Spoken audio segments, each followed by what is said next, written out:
Thank you for tuning in to the second edition of the Shakeout with Creighton Cross Country. I'm your host for the week, Lisa Chips, Associate AD of Academics and Senior Women Administrator. I'm joined this week by Head Coach Chris Gannon, sub-4 miler, Assistant Coach Matthew Fayers, and Olympic Trials Qualifier Volunteer Assistant Tony Sorrentino. Oh, I messed that up. I'm so sorry. Good. So guys, we're headed into the second week of competition of the Cup, which is a 5K true cross-country style. How are things looking for the weekend? I'm excited for the weekend. Time to take some revenge back to Team Fayers from the Team Gannon side of things. We're looking forward to getting out and competing. On our team anyway, Katie Fukushima will be back in the lineup after not running 2 weeks ago. And I think our guys are looking to put forth a good effort a little more collectively this time as well. How about Team Fayers? You know, I'd be lying if I said I would prefer the original schedule, which was a 2.5K. Definitely suited my mid-distance athletes a lot more. So they're moving up to a 5K. So from the previous week, there's only about a K more than the guys ran, 2K more for the girls. So it'll be interesting to see how those girls do adjust this coming week. But with the training they've been putting in, I think they're ready. A little nervous about Gannon's team just because he's got the home course advantage. So I'm sure Gannon has them prepared. They've probably been studying the map when they should be studying academics. Well, Team Fayers has kind of been probably listening to the British National Anthem on repeat to get them ready. So slightly different preparation for Team Fayers, I'm sure, than Team Gannon. All right, and how about Team Todak? Well, to start off, we're upset that Coach Fayers isn't afraid of our team. That hurts, but we'll take that out on Saturday. We're excited for the longer distance. Our problem is getting a few of our runners healthy. We're bitten by the injury bug a little bit, but we're getting there. With the longer distance, we're hoping for heavy rain, a muddy course. I think that's more of our strength. And I think you'll see a different performance than you had last week. We'll be right up there. All right. Heavy rain. We need heavy rain. I'm not sure that's in the forecast, if I'm being honest. Yeah. So let's talk about the current standings. Team Fayers is out in front with 68.5. Close behind is Team Gannon with 68. And just a little further back is Team Todak with 58 points. So how do you envision this week playing out? Let's start with the number one team, Team Fayers. I mean, ultimately, we'd like to maintain that lead, possibly extend it, but we know at the end of the day, it's going to be a close affair. I think ultimately there's probably going to be maybe a 2-point differentiation between Team 1 and Team 2, which is kind of to be expected when you're scoring 3 runners in a field of 12, essentially. So going to be a close affair. Every battle is going to matter on the women's side, on the men's side. I do think it'll be a little less close than last time just because this is an actual race rather than going off distance. So I believe last time we had approximately 3 ties. I'd be very surprised if we had 1 tie. Hopefully not, because I'm not sure if the technology is up for it on the finish line. And we don't want any allegations post-race like there were on the previous effort. Team Gannon, what's your answer to that? Well, we'll make sure that we have cameras set up on both sides of the finish line. So just like Bradley 2 years ago, everybody will be able to see that Team Gannon did beat Team Fayers. No different than that race at Bradley, and we'll make sure that that's taken care of.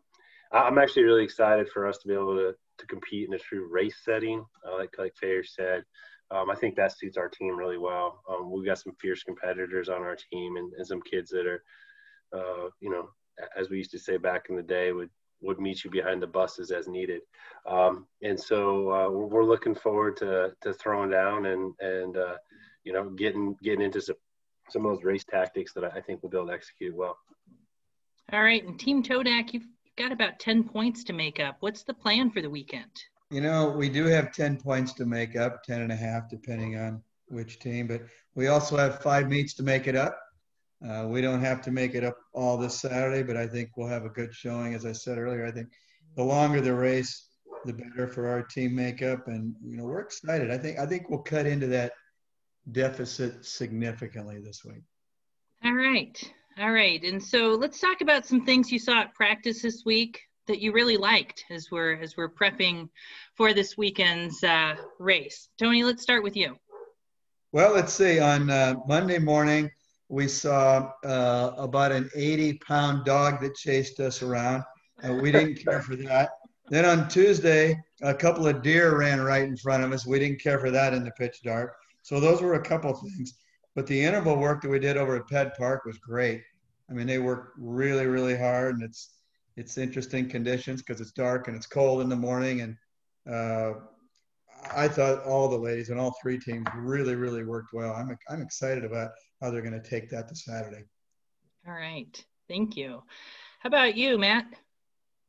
Yeah, this week's training really was focused on that Monday workout, and ultimately that was just building off the previous week. So we're just, right now, we're getting into kind of some of the more difficult workouts. So we've had some more aerobic stuff on Monday, but ultimately we're just building on the previous weeks, and our athletes are getting better every day and better every week. And so Monday, I think we saw that, especially on the women's side, just great workout for all the ladies, crushed it. Hard to pinpoint an individual on the women's side. So credit to all the ladies on Monday. They really got after it. And on the men's side, definitely a great workout. The top group was working well together. And I think Stamps in that third group was surprising a few people based on kind of his fitness, coming back from some summer injuries. And so to see Stamps get after it, I'm sure that was a big confidence boost going into this weekend.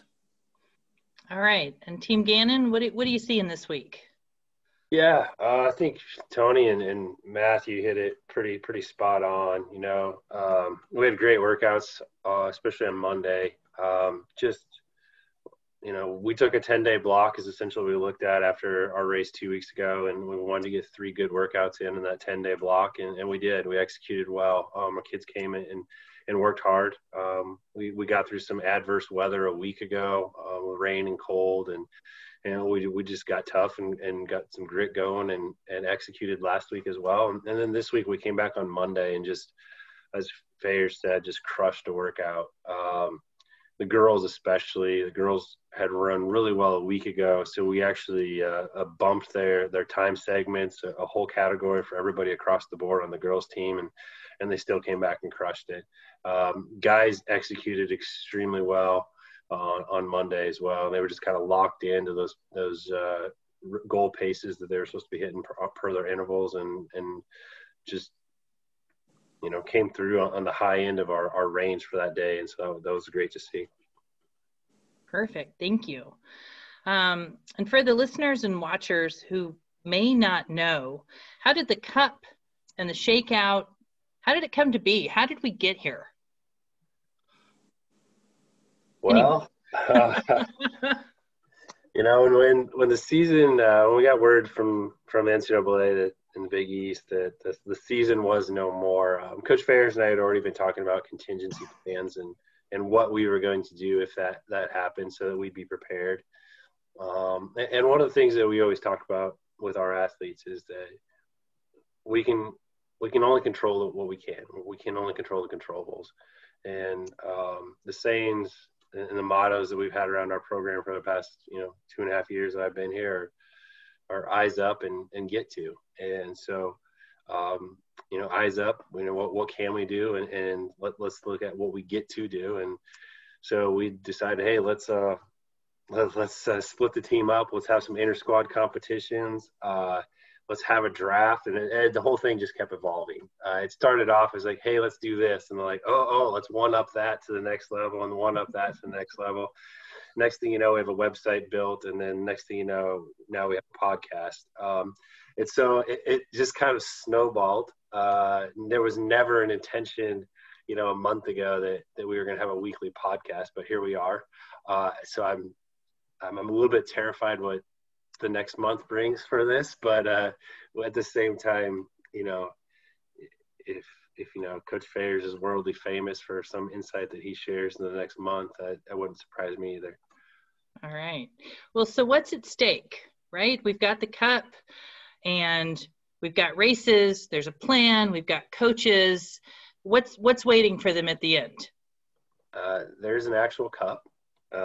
It's top secret at the moment. But there's a trophy, both for the team champion, and there's also a pretty awesome championship item for the individual as well.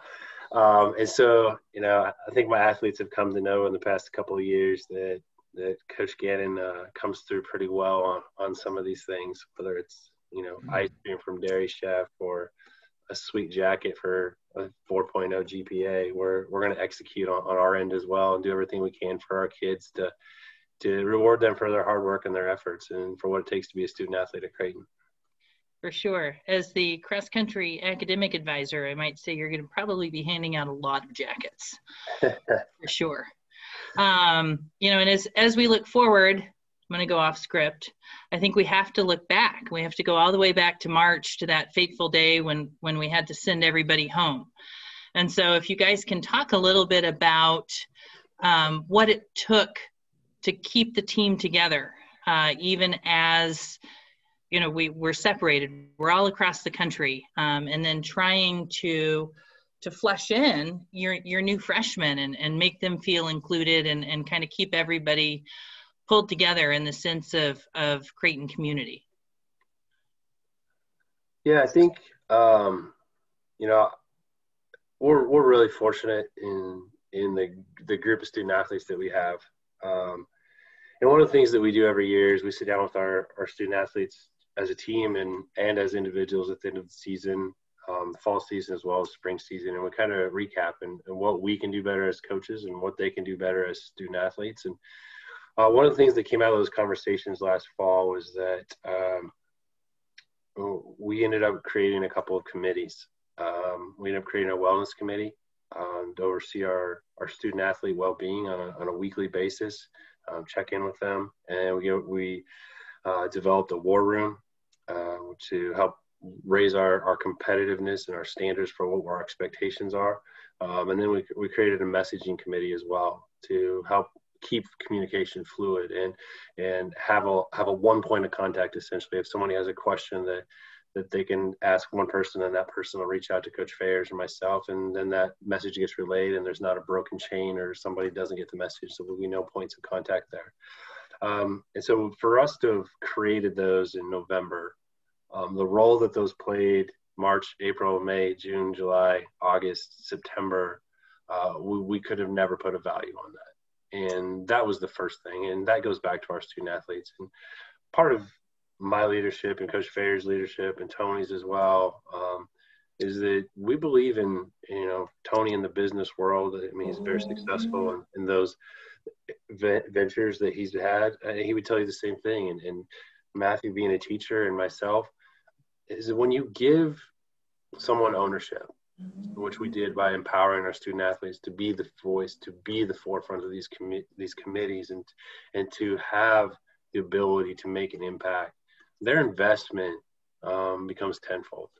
And everybody else continues to believe and to buy in and execute. And it doesn't put that responsibility on just one of us. And it's not on me, it's not on Tony, it's not on Matthew, but each person on our team takes ownership over that. And so through that, we continued our Wellness Wednesdays through this whole COVID period. We had weekly team meetings every Sunday night, minus Mother's Day and Father's Day during this entire time.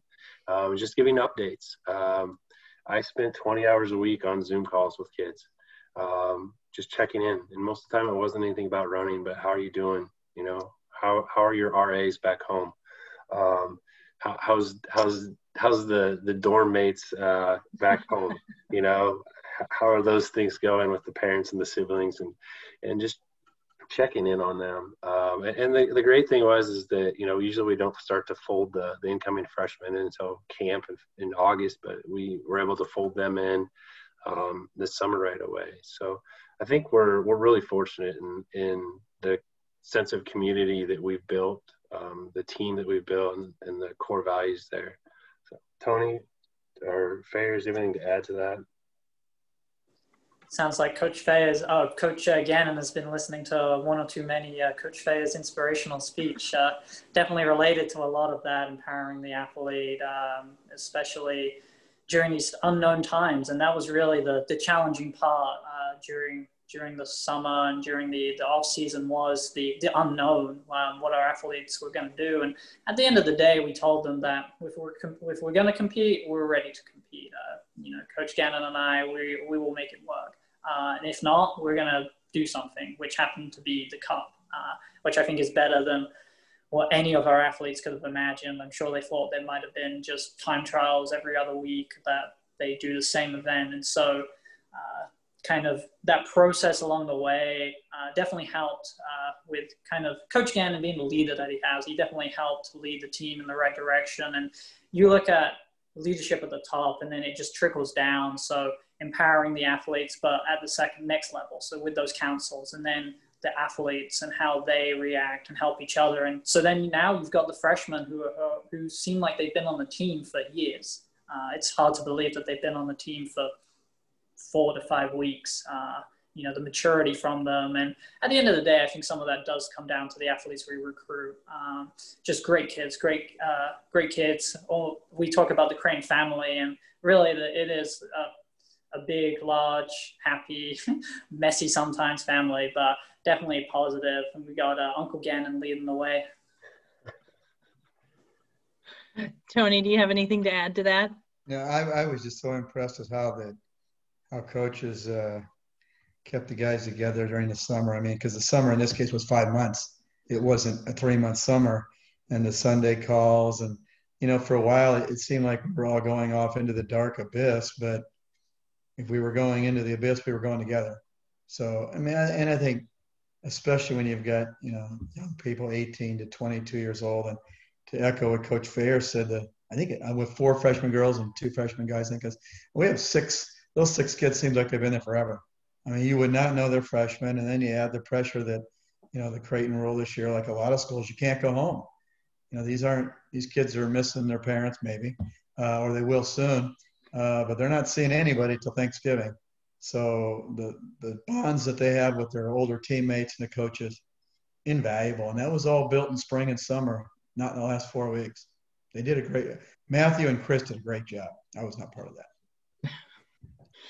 For sure. I've had the opportunity to meet with your freshmen for the last 4 weeks, and it is truly an incredible group. I think the maturity that they bring, their experience, their academics, it's just the total package. You guys did a great job recruiting these students this year. Let's take a moment to step back even further and talk about how the team has transformed and changed in the past 2 years. I'm going to circle that question. I'm going to flip it right back to you. Is that allowed? That's definitely allowed. Okay. I know what I've seen in 2.5 years. 2.5 years ago, I walked in and there was 5 guys and 5 girls left in our program. And quite honestly, every one of those kids had considered transferring. And here we are 2.5 years later, and we had 5 kids that were here for a 5th year. And that's incredible. Mm-hmm. And to accomplish that in a short period of time has been amazing. But not only have we done that, but we've executed academically. Men and women were both Big East champs last year. The year prior, we had the highest combined GPA in the entire country. And when you are at practice the past couple mornings, you're seeing what I'm becoming more and more confident. We knew that we were going to be good this year. And how good was the question? And as I see these men and women execute, I can undoubtedly say that we probably have put together what would have been the best performing men's and women's team in school history this year. And, we're just going to keep raising the bar. So that's my perspective on the inside. So Dr. Lisa Chips, what have you seen? Well, two separate places in the championship center. It's written on the wall that culture wins. And there's no truer statement. And I think oftentimes when you talk about culture in athletics, you talk about accountability. But I look at your team and I'm not sure that accountability in the true sense of the word is a thing. Because as I said, your kids are mature, they're driven, they make good choices. You recruit true Creighton students that are true to the mission and the values of the university. And when you talk about Magis and men and women for others and all of the things that go with a Jesuit education, they fit that mold. And so I think that coming in and making those positive changes and bringing in the right students, and the students that remained recognized that it becomes easy. From your standpoint, I can't say how difficult that was, but it's a true transformation. The future of Creighton cross country is very, very bright. I appreciate that. And I think the other thing that can't be remissed is the other two people on this podcast right now is the impact that Coach Fayers has had. I honestly don't believe I could have found a better assistant coach in the entire country for what Creighton needed and for what I needed. He's young, he's talented. If you were to compare his resume to my resume, they could not complement each other any more than they do. I have never run sub 4 minutes for a mile. I have never been an All-American. And he's done all those things. And I'm just this old man who's an exercise science dork and, passionate about people. And, for us to be able to work together has been incredible. And then for us to have Tony now for the past year and now bringing Dakota in this year, it's just continued to raise the bar for what we're able to offer our student athletes from a coaching staff. I mean, Tony's an Olympic trials qualifier and a successful businessman. And talk about a mentor for our kids, and, a good portion of them are business people. And, there's not anybody better that they could, have to look up to than Tony. And the other half of our kids are all pre-health, and Dakota Dixon, volunteer extraordinaire, as she's been come to known already in 4 weeks, is a chiropractor by trade. And so all these kids who are pre-health have somebody that they can look up to and use as a mentor as well. And so for when we look at what we have as a staff and for what we put together, I couldn't be more thankful to the people I have. And then, for yourself and for the other Dakota and for our athletic training staff and for the people at Creighton that have allowed this to happen, Butch and Brandy, those are incredible people that have given me the opportunity to build something, and I didn't do it by myself. And there's a lot of athletes that have bought in and a coaching staff that's done so much. I'm just fortunate to be, here and doing what I love to do at a great place. Sure. Well, and I think back to my time on the team, long before our current athletes were ever a glint in their parents' eyes.